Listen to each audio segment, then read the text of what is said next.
Hello everyone, welcome back. If you're new, what's good? I'm the Festival Finesser. On this channel we talk about all things EDM. If you're not following me at a show, you're probably sitting with me here at this desk, getting life hacks, survival guides, trick tips, words of advice, or just EDM news, which is what we're doing today. And for all my returning subscribers, you guys are fucking awesome. Keep killing it, keep smashing that like button, dropping those comments. I love responding to you guys, so please keep that up. Big shout out to Greg Kemp and Mark Quintal for both reaching out to me on Instagram, sending me a message, showing me some love, saying they found the channel and they like the content. I really appreciate that, guys. Thank you guys for the support. You guys are fucking awesome. You made my day on 2 separate occasions, both times. So thank you for that. Also, while we're doing shout outs, big shout out to Renee, yo. If you guys like my channel, you will love her channel. I actually met her at Boogie Teen in Toronto. You guys can click up above to watch that video. I didn't know who she was. She recognized me actually from my videos. And when she commented on my video, hey, I just saw you at Boogie T, I went to her channel and her shit was lit, yo. She had 1,000 subscribers. She had a very well-developed channel and just really good quality content, lineup reviews, festival stuff, EP reviews, just all dubstep related, all music related. If you guys like me, you'll love her. Yo, Aaron, if you're watching this, let's collab, yo. No over the computer, no podcast, face-to-face, side-by-side. If I saw you at Boogie T, you can't be that far away. Now, let's talk trending topics. Unless you live under a rock, you probably saw that on 420. We lost a huge name in the EDM community and a huge name in the music community overall. We lost Avicii at the age of 28 in Muscat, Oman, which is apparently a popular destination for vacation.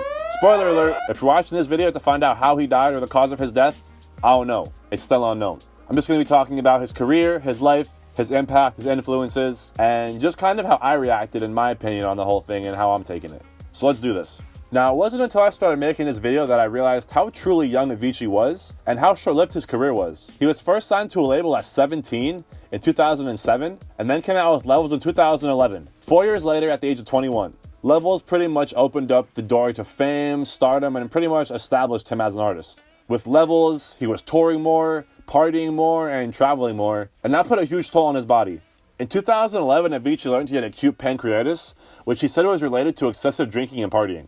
He said in a Time magazine interview, I was drinking way too much, partying in general way too much. Then I got a pancreatitis attack, which was very rare. So that forced me to do a 180 and stop drinking. He also told the Rolling Stone in the interview, it becomes very easy to become too attached to partying. You become lonely and get anxieties. It becomes toxic. So 2012, he stays sober. 2013, he comes out with his first album. It's being nominated for multiple Grammys. Wake Me Up literally is fucking up the charts and sales. Like, you guys don't understand how many records that song broke. That song is in the Billboard Top 100 for over a year. That song single-handedly helped music evolve. But in 2014, things started going downhill for Avicii. His health issues persisted and he had to cancel his 2014 tour dates because he had his gallbladder and his appendix removed. And that's while he was sober. Like he just said, I'm going to stop drinking, I'm going to stop partying. He goes 2 years sober, and his body is still fighting, still recovering, still healing from all the damage he did during that Levels era. But in 2015, he bounces back. Levels goes platinum, Wake Me Up goes platinum. He comes out with his second album, and now you can imagine, he's touring more, he's traveling, he's hot. You know what I'm saying? He just came off of sickness. Everybody wants to see him. He's what's popping right now. And this is probably Avicii's peak, which I find so crazy because every interview that I've seen, every article that I've read, everyone that talks about him seems to know that he was capable of so much more and that he had so many bigger and better things planned for the future. It seemed like he was going to break more boundaries of music than he already had, which is crazy to think about. And I think that's what's so saddening about all this. Not that he died at a young age, but that he died at a young age and had so much more to bring to the table. So 2015, great year. 2016, Avicii is scheduled to headline Ultra Music Festival. He plays, has an iconic set. 10 days later, announces retirement from all international touring. So with this announcement came a letter pretty much stating his reasoning for what he's doing, what he plans to do in the future, why he's doing this, etc. And in this letter he says, 2 weeks ago I took the time to drive across the US with my friends and the team to just look and think about things in a new way. It really helped me realize that I need to make a change that I've been struggling with for a while. When I read that, all I could think of was Wake Me Up is a cry for help. Like, listen to the lyrics. So wake me up when it's all over, when I'm wiser and I'm older. All this time I was finding myself and didn't know I was lost. I try to carry the weight of the world, but I only have 2 hands. I hope I get to travel the world, but I don't have any plans. I wish I could stay forever this young, not afraid to close my eyes. Life's a game made for everyone, and love is the prize. I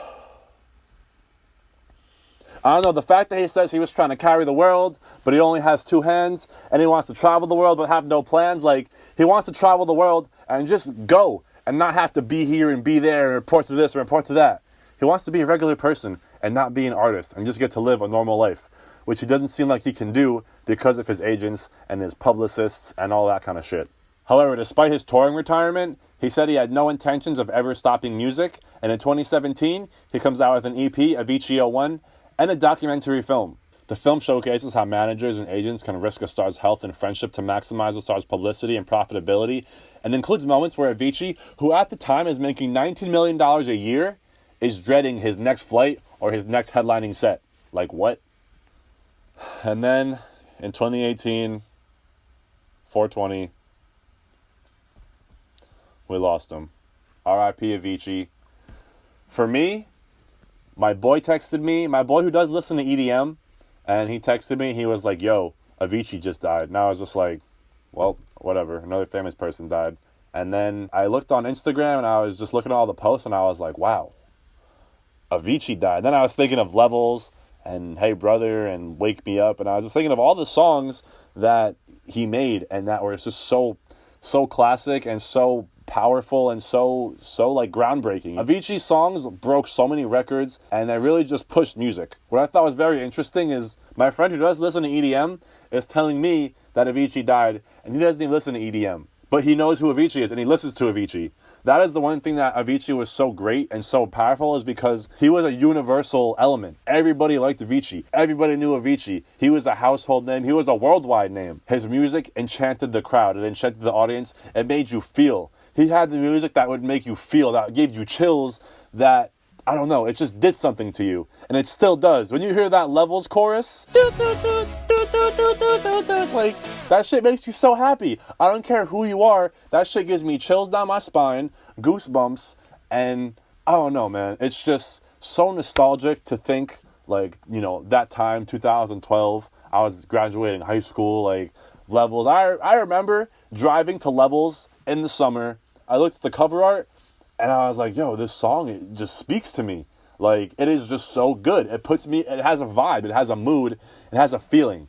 And that is all I can really say. Avicii changed the world with his music, with his personality, his character. It's truly sad he wasn't even in his prime. He had so much more to do, so many more great things to come, and, you know, I wish we could have seen them. And I really hate myself that I'm appreciating him more than the fact that he's gone. Like, I get it. He didn't make dubstep, whatever, and that's probably why I wasn't the biggest fan. But, you know, I'm paying respect, and I am acknowledging and aware of what he did for the community. And, you know, for me, I probably wouldn't be into EDM or, you know, anything without people like Avicii and Skrillex and fucking Deadmau5.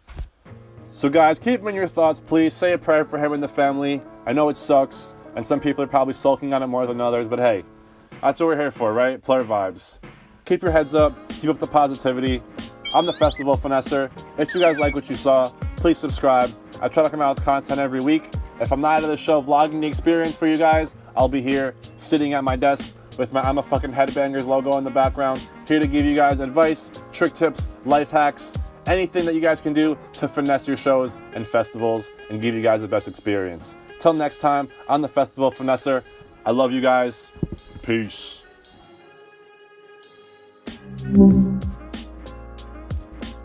I appreciate you.